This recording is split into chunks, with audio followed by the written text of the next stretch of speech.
How's everybody this evening? Okay. Well, I want to first of all say thank you for coming and showing up today. Thank all of our elected officials, for being here. But I am Everett Kelly. I am the national president of the American Federation of Government Employees. Our union, AFG, proudly represents over 820,000 patriotic and dedicated Americans serving the American people in the federal and D.C. government. Now, a third of whose public servants are veterans. Today, those Americans are under attack. Those veterans are under attack. The fundamental constitutional right to join a union is under attack. And it's a deadly serious issue for every American, and I want to say that again, for every American. Now, let's be clear. Invoking national security as justification for this action is a ridiculous pretext, not a legal reason. Now, AFG has been around for over 90 years. Federal employees, many veterans themselves, have safeguarded American security for decades. And we have done it with a union contract. Now, it's ridiculous to think that the unions wasn't a security issue during the Cold War, during Desert Storm, during the War on Terror, and the Trump first term, but all of a sudden, they are not. Something is seriously wrong in this thinking. Now, this isn't about safety or security. It's about silencing workers who are courageously standing up to this non-integrity, to this non-accountability in the government. In fact, the executive orders is plainly retaliatory. And I'm going to say that again. This executive order is plainly retaliatory. The executive order say plainly that they are taking this action because AFGE is standing up for our members. But I want to assure everybody that AFGE will always stand up for its members. That's our right and that's our job. But AFGE and our members are being attacked precisely because we've stood firm against reckless attempts to politicize the federal government, the chaotic firing that are harming Americans across this country, and the lawless action by this administration. Now Elon Musk, Donald Trump, and the Doge cronies are looking for revenge. They are looking for revenge. And it's a chilling message to the rest of America. And I want to say, speak up, or they'll be coming to silence you next. But we won't be silent. AFGE will not be silenced. Federal employees will not be silenced. The labor movement will not be silenced. And the American people will not be silenced. Because when federal workers lose their voice, guess what? Every Americans suffer. Union contracts have consistently led to higher morale, better efficiency, and stronger public service. Stripping these rights will harm government effectiveness, sabotage public service, and betray the trust of millions of Americans who rely on federal workers every single day. But we're not going to stand for it. We're not going to stop fighting. We are going to not be intimidated. We will stand and we will fight. AFG is already preparing legal challenges against these outrageous, illegal, un-American attacks. Now, we will fight. We'll fight in courtrooms. We'll fight in Congress. We'll fight in the media. We'll fight on the streets and across the nation to defend workers' rights and the integrity of public service and the rule of law. So to every American watching today, this isn't a partisan issue. It's an issue of fairness, justice, and for democracy. And if they can strip the rights of a million Americans who have served their country with honor every single day without a fight, without an uproar from the American people, guess what?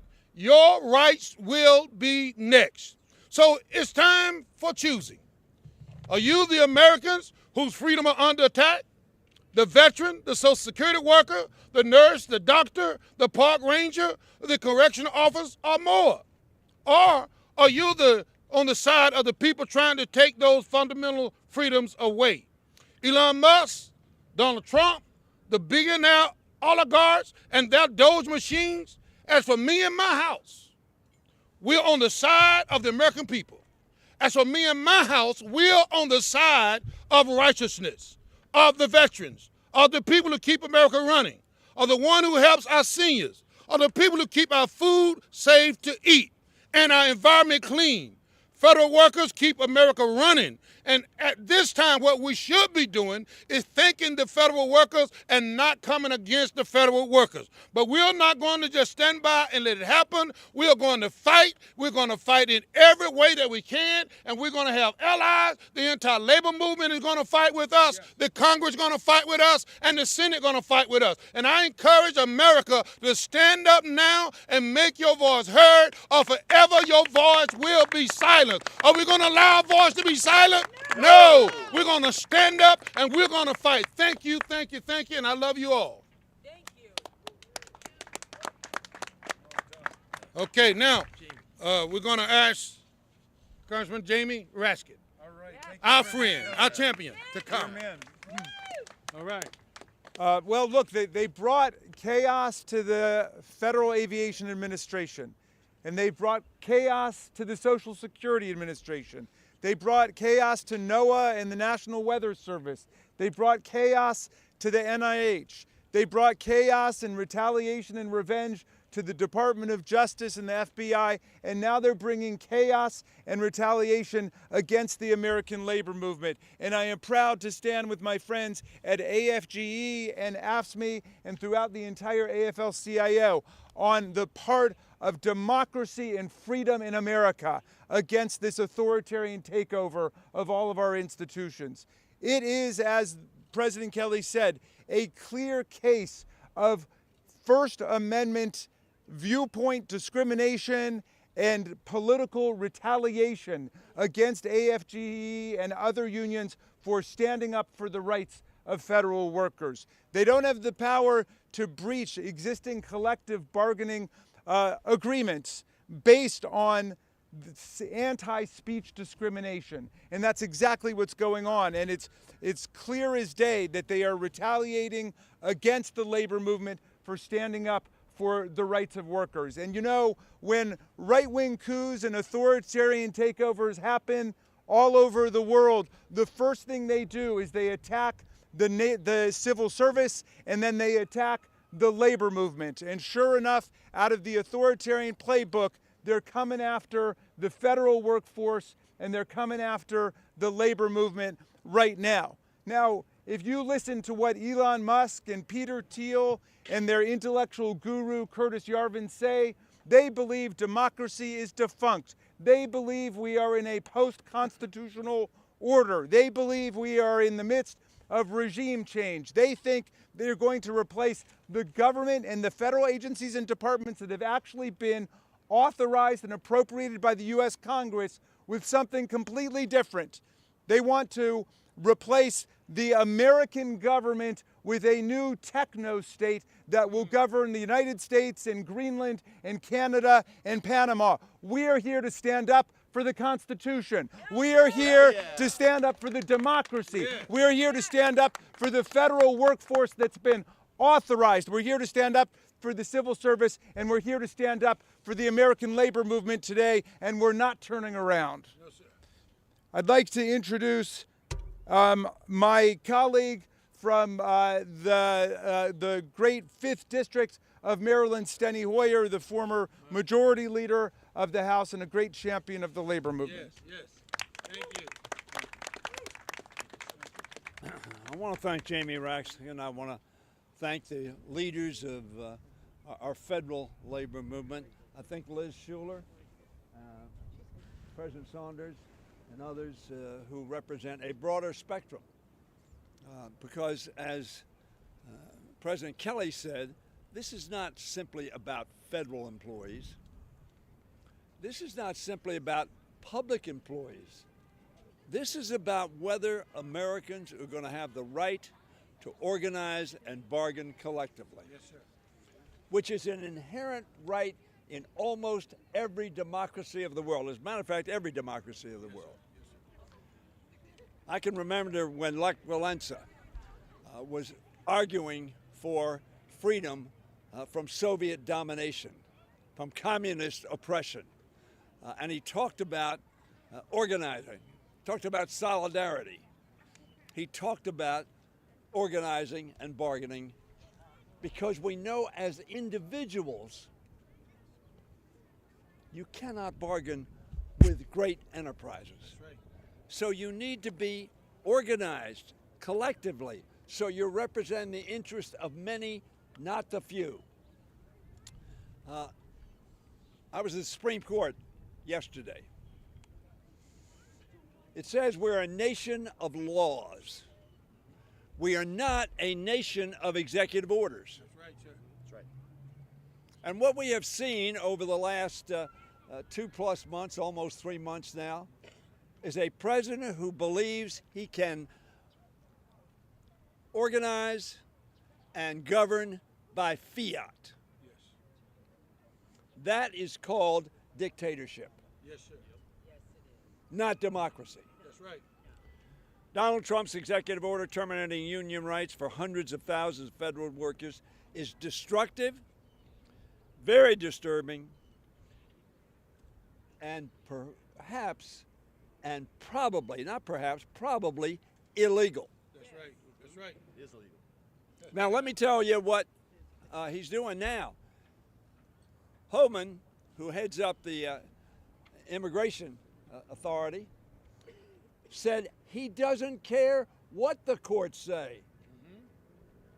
Ladies and gentlemen of America, my fellow citizens, if we don't care what the courts say, our government of laws is defunct. That's right, sir.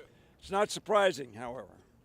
It's part of Trump and his administration's unrelenting effort to fire, traumatize, and vilify the patriots who make our government function for the people. OMB Director Russell Vought made their strategy clear when he said, "We want bureaucrats to be traumatically affected." Every day of this administration, they have been traumatizing public employees. Now, let me tell you, they say they want to have an efficient government. What is the worst thing to do to have efficiency in any enterprise? It is to undermine the confidence, morale, and focus of the employees you're asking to carry out the responsibilities of the government. He went on to say when they wake up in the morning, now this is the federal employees on whom America relies, on who we rely. We want them to not want to go to work because they are increasingly viewed as the villains. The nurse in a VA hospital, the villain. The inspector in a food processing plant that makes sure that food is safe to eat. Villains? The air traffic control. Villains? The air traffic controllers, as you pointed out, who make sure that this airspace is safe for us to fly in. Because when they fail, we know there is death and tragedy that follows. Vought, who's OMB director and one of the right-hand people of Donald Trump, said we want their funding to be shut down. Not reduced, shut down. They sent 2 million letters to say you can resign. Think of every air traffic controller walking off the job. You are stuck wherever you are. And if you have a loved one who dies in California, you can't get there. Congress has passed multiple laws enshrining and expanding the right to organize and bargain collectively. That is the law. Yes, sir. This president, however, thinks he can go on governing through executive orders as if he makes the law. I'm hopeful that our courts will deem this latest executive order illegal. Yes, I think it is illegal. Yes, sir. Sure is. As they have from so many of Trump administration's actions these past few months. Now, Trump said in the election, I'm going to be your retribution. Now, guess who's filing some of these suits that the courts have said were right? AFG, NFE, AFSCME, other labor organizations. This is the retaliation. This is the revenge. This is the shut them up. effort. Trump administration's actions are consistent, however, with the Republican Party's long-standing hostilities to the rights of working men and women to organize and bargain collectively. This action reflects this administration's agenda to serve the interest of the richest individuals and the most powerful and wealthy corporations in our country. Yes, sir. They don't need to organize. They have a lot of money. One of them has $450 billion or thereabouts. This administration does not have concern for the law, for common sense, or for the welfare of our federal employees and the American people they serve.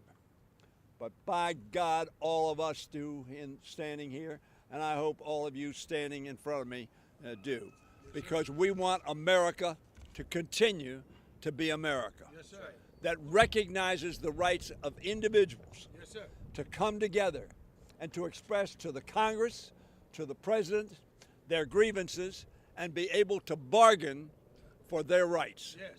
That, my friends, Yeah. is America. Yes, sir. Yes, sir. Yes, sir. Now I yield to my dear friend, one of the senior members of the Congress of the United States, who spoke so eloquently yesterday as we sat here arguing for the same objective: fairness and justice. Don Beyer of Virginia. Thank you very much. You know, I represent Northern Virginia, Virginia's 8th District. We have Fort Myer, we have Fort Belvoir, we have the Pentagon, we have a large VA hospital. And it's astonishing the number of people right here that are affected by this awful executive order. I'm ashamed of our president. I'm disappointed in our country. And I'm just baffled by the stupidity. You know, when you get to be older, like 79, you're supposed to learn from history. And everything that Donald Trump's doing ignores America's past. Yes. You know, all the historians a couple of years ago came together to rank all the presidents. First, of course, was Abraham Lincoln. I think George Washington was second. Dead last was Donald Trump. And somehow he's managed to be much worse in these first 9 weeks. And it's ignoring everything in American history. Let's think about, when was America probably the absolute strongest in terms of the American dream? In the 1950s, when our peak union membership existed, when everyone had a chance to buy a home, to have a career, to educate their kids. And as union membership has declined, so has our vision of the American dream. Yes, sir. When was America's economic inequality lowest? When union membership was highest. So he's out there destroying collective bargaining rights. First of all, what are those bargaining rights? A federal worker can't strike. That's right. A federal worker doesn't get paid on negotiated things. Stenny sets their salaries. That's right. And Congress does. Do work when you close the government. Exactly, Governor. They're still there. They don't do benefits. We do this. Yeah. They get to do margin at the very edge of like working conditions. Yeah. My grandmother ran the Children's Bureau for Herbert Hoover, and then set up the Bureau of Labor Standards for Francis Perkins. My grandfather was the lead negotiator on the management side in the TVA strikes in the 1930s. What I learned from them in 50 some years of managing people is the way you get the best out of your people is you treat them with respect. That's right. You listen to them. You give them important things to do, and then you get out of the way. Yeah. And most of all, you give them the ability to organize and represent themselves. Yes, sir. This is a terrible insult, terrible grievance. It comes from chaos and stupidity, but also comes from a deep sense of cruelty. That he's, for some reason, again, you're supposed to get older, you're supposed to get wiser. This guy hasn't done it. And now this cruelty is being taken off on the people who give up their lives in public service to the rest of us. Yes, sir. This is wrong, this is illegal, and most of all, this is really stupid. This is not how you make America strong again. That's right. But we do make America strong when we elect wonderful people like Val Hoyle from Springfield, Oregon, who's going to come talk to us now. Right. Thank you, Val. So thank everybody for being here, and understand autocracy and fascism, it rises slowly and then it rises quickly. Once the barriers are taken away, we're in the quickly part. And so this is also the time when we have the most power to stop it. And unions are an absolute key part of stopping this constitutional crisis from moving forward. So a lot of working people voted for Donald Trump. A lot of working people in my district voted for Donald Trump because they were frustrated. I had an operating engineer tell me the other week, he said, you know, Republicans, they give us lip service and then they, you know, take away our rights. And Democrats try and explain to me in an academic way, like I'm an idiot, why things really aren't as expensive as I think they are. And neither works, he said, but I trust my union. And this is what we know. Americans, whether they're union members or not, trust unions and the AFL-CIO for the information they put forward, which is what makes unions so dangerous. So they're coming after federal employees right now, and they're peddling this lie that federal employees are lazy, federal employees are waste. And then they're firing people, saying, well, we're going to protect air traffic controllers. They're not. But then firing the people that know how to fix the equipment that air traffic controllers use, right? Firing the people who oversee our nuclear armaments. Firing the people who know how to operate the tsunami warning systems on the West Coast. We live on a fault line. Firing the people at Bonneville Power who aren't paid, who are paid by ratepayers, not taxpayer dollars. This isn't about saving money, because if it was, we'd be looking at the $38 billion in contracts that Elon Musk has.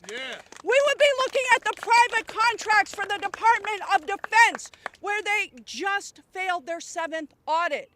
So we have to push back, and there are brave federal employees that stood up and said, hey, this is a problem. This is why we have the retaliation we had in the executive order last night. If these unions, these federal employees who don't get paid when government shuts down, who are standing in the face of unbelievable opposition, right, and demoralizing activity, if they didn't tell us, we wouldn't know, which is why this administration is trying to intimidate and shut down and take away the rights of these union members to talk and to fight and to inform the American people. So there's 3 things we have to do. Make sure that in a union, we can't say, well, this one union's okay because we'll be protected. No. We stand for one, we stand for all. That's the power of the union. That's number 1. Number 2, we have to stop outsourcing our social interactions to social media, where the algorithm is controlled by billionaires who don't want unions, who are going to be bidding on the contracts to take the jobs from these union jobs that they are firing people from. Understand, they'll hire and they'll put money in their own pocket. And number 3, we have to fight right now, and it will be hard, and stand with the federal employees that show up every day and will not be cowed. We have to fight in the courts, we have to fight in the streets, and we got to stand with the union. I am very, very proud right now to introduce one of the strongest leaders in the union movement, fellow Oregonian, Liz Shuler, the first female president of the AFL-CIO. And let me tell you something, that's not DEI. Because if you're a woman or a person of color who's risen to a level of leadership, you have to try twice as hard. So I'm very proud to introduce our leader, Liz Shuler. Outstanding. Amazing. Well, thank you so much, Congresswoman, fellow Oregonian, and I am so proud to be here with Congressman Hoyer and Beyer and you, Congresswoman Hoyle, because you see these leaders standing before you from the American labor movement. I'm here representing the voices of 15 million working people across 63 unions, all sectors of the economy. And I'm here today to let every member of Congress, the member of the any person in the administration know that if you come for one of us, you come for all of us. That's right, solidarity. And the labor movement is united in its support for our federal sector unions and the workers who are delivering the critical services across our federal government agencies, because these are not line items on a spreadsheet. These are our lives. These are our communities. These are the services that we count on. And this is whether people have safe food to eat, clean water to drink, whether our veterans have health care when they get home. There is no one in this country that this does not touch. So if you are a worker out there and you're saying, oh, well, this isn't my job right now, so I'm good, think again. I promise you this will hit home. This will have a ripple effect because we've seen this before, these attacks on unions. Remember back in 1981 with the air traffic controllers, the PATCO strike, Ronald Reagan busting their union. When they come after one union, they come after all of us, working people, and they weaken all of our ability to have better pay and better benefits and safety and security on the job. We will not let that happen. No, we won't. No. We will not let that happen. That's right. And Donald Trump and Elon Musk don't have the support of 71% of this country like unions do. That's right. Unions have. 71% of the public supports unions. Donald Trump and Elon Musk don't have the trust of their neighbors, their friends, and their families like unions do, as the Congresswoman said. We are the one force in this country that connects all people of all backgrounds, all politics, all beliefs. And it gives people a way to fight back. And that is what scares politicians because we have the power when we stand together. And that's exactly what we're going to do right now for our workers, for our movement, and for our future. Thank you so much. Thank you. And I have the great honor of introducing the next leader you're going to hear from. I wore my green jacket today because he is the leader of the Mean Green Machine. AFSCME, Lee Saunders. Thank you, Liz. You know, I don't think this is a surprise to anyone. No, sir. We always knew this administration would have it out for working people.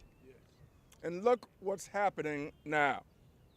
The president is illegally ending collective bargaining for hundreds of thousands of federal workers, some of those workers being members of the Mean Green Machine. Federal workers, including our members. They protect our clean drinking water and keep our food supply safe. They care for our nation's veterans and protect consumers from abuse. They build communities after natural disasters and help folks access Social Security, Medicare, and Medicaid.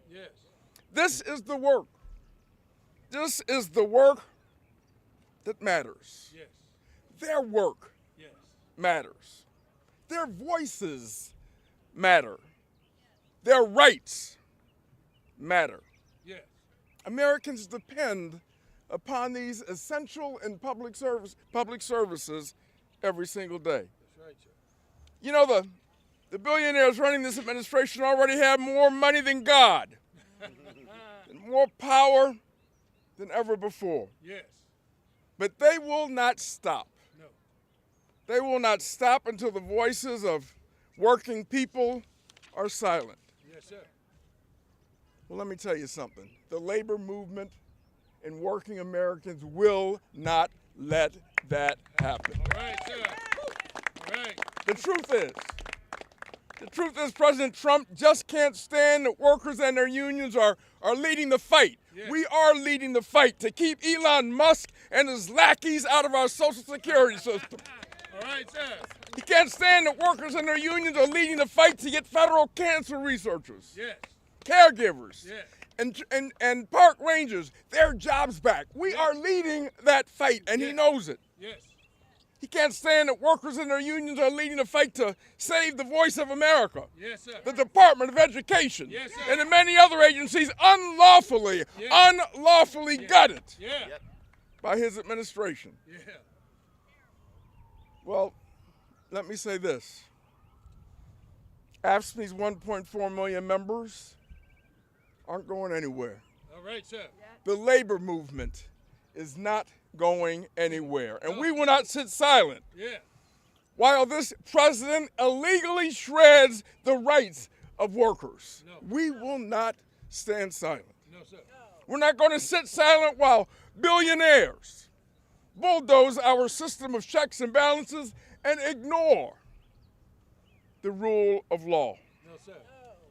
So long as working people have a voice, Yes. and we're going to continue to have a voice, Yes, sir. we are going to use that and be very loud and clear and say this is wrong, we're making our voices heard, and we're fighting back like Yes, never sir. before. Yes, sir.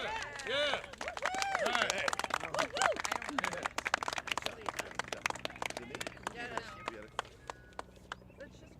Randy. It's me. How's it going? Thanks for the introduction, Lee. Appreciate that. Just kidding. I'm just playing. Anytime. I'm just playing. Well, great to be here today. I'm Randy Irwin. I'm the national president of the National Federation of Federal Employees, NFEIM. We represent 110,000 federal workers nationwide. Our workers are out there caring for veterans, keeping our military ready, adjudicating passports, caring for our public lands, and performing countless other essential duties that are just critical to the American people. Thank you, federal employees everywhere, public servants everywhere, for all you do every day. Yes, sir. So yesterday, President Trump signed this executive order instructing 18 federal agencies to unilaterally and unlawfully end collective bargaining with workers and their unions. In doing so, Trump is attempting to end 60 years of successful and effective collective bargaining in the federal sector. That's right. Make no mistake, this is the biggest assault on collective bargaining rights that we have ever seen in this country. That's right. I'll repeat that. This is the biggest assault on collective bargaining rights that we have ever seen in this country. That's right. There will be over 1 million federal workers that are losing the right to bargain here. Yeah. That is completely unacceptable. We've referenced a couple other anti-union things that have happened over the years. This puts them to shame. Yes. People need to understand the context and how big of an assault on rights that this is. Yes, sir. So federal workers' rights are protected by law. The president does not have the right to unilaterally eliminate them. Those rights don't disappear just because the president finds them inconvenient, and that is exactly what is happening here. That's right. That's right. The executive order issued by the president to gut federal bargaining rights is blatantly illegal and unconstitutional. Yes. I got the Constitution right here, okay? Article 2, Section 3 of this Constitution says the president must faithfully execute the laws of this country. Yes, sir. He is not doing that. Yeah, He is making a mockery of his obligation to this country, Yeah. what he swore on the Bible to do. Now, you're right, he didn't touch the Bible, you're right. Now, NFEIM and our allies, we're going to challenge these in the courts, and we think we have a tremendous case because it is laughable. The rationale that they've used for this to just deny these critical rights. And let's be honest about what this is. It is clearly retaliation to federal unions for standing up to Trump attacks on the civil service. But they're not just attacks on federal employees. They're attacks on hundreds of thousands of veterans. 30% of the federal workforce are veterans. You can't separate the federal workforce from veterans. It's one and the same. That's right. So they're attacking veterans, Yeah. over 300,000 veterans in this country, taking away their essential rights that they fought for. Yes, sir. Yes, sir. It's attacks on working families everywhere. Yes, Randy. It's attack on the fabric of our democracy. Yeah. We cannot allow Trump to defy the Constitution, to trample on workers' rights, decimate the federal workforce, and eliminate the essential services that the American people rely on. Yeah. He must be stopped. Thank you for your time. Thank you. Yeah.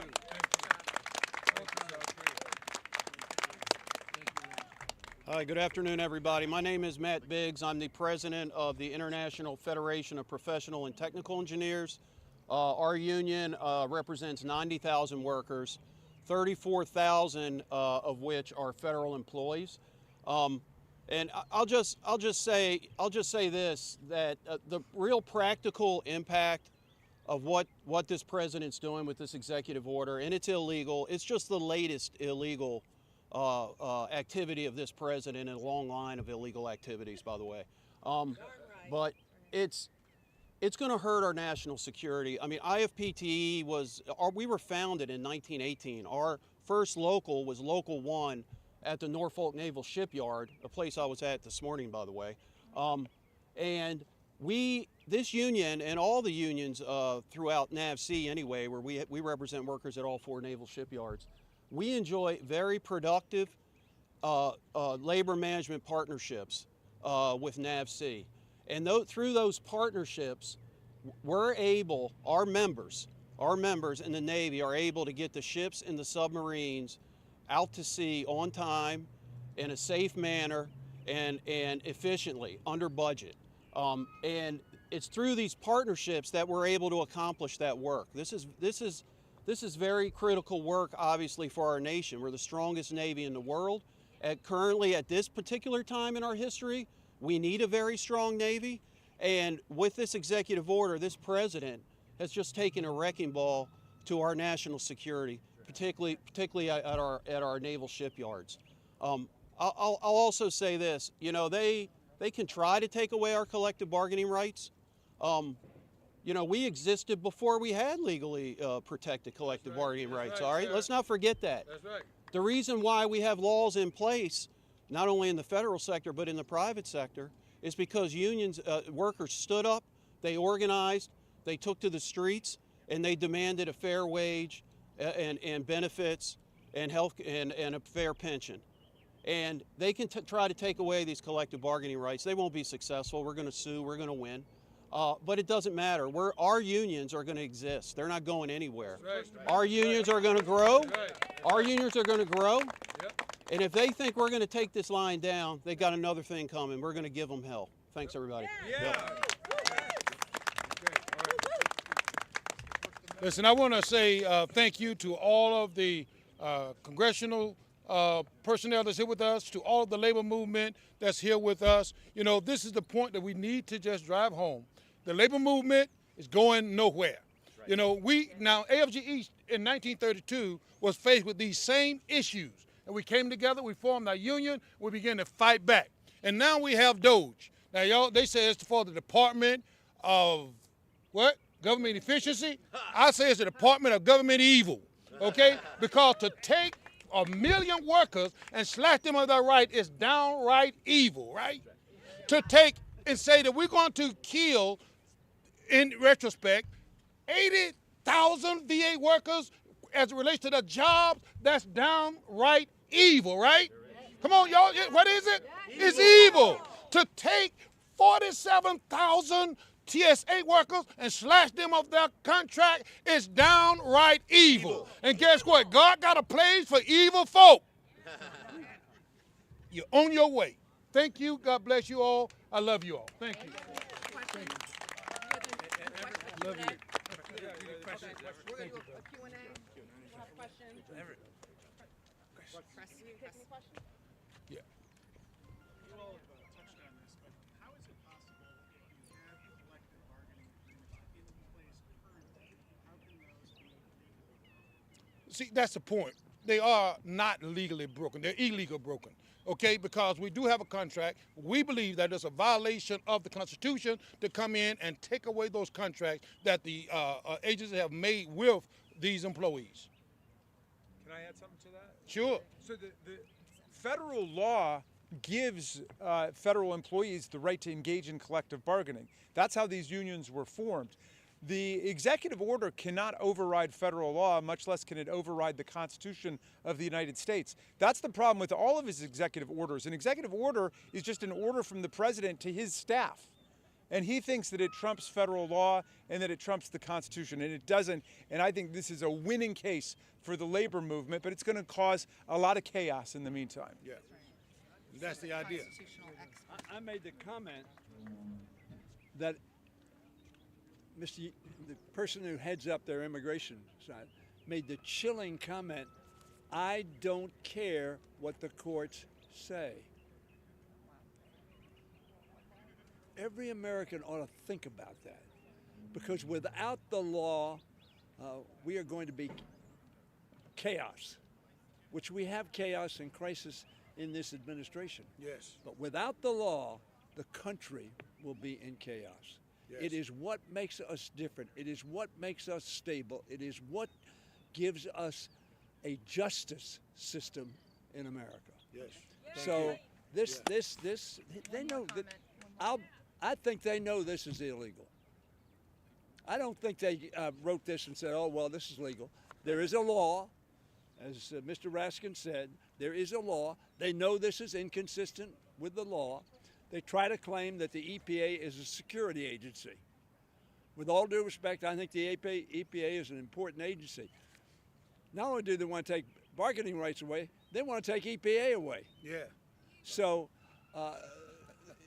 we ought to understand the basic principle of America, that is that we are a nation of laws. Yes. And this president, knowingly, and his administration are ignoring the law because, as Homan said, we don't care. They don't care. All right.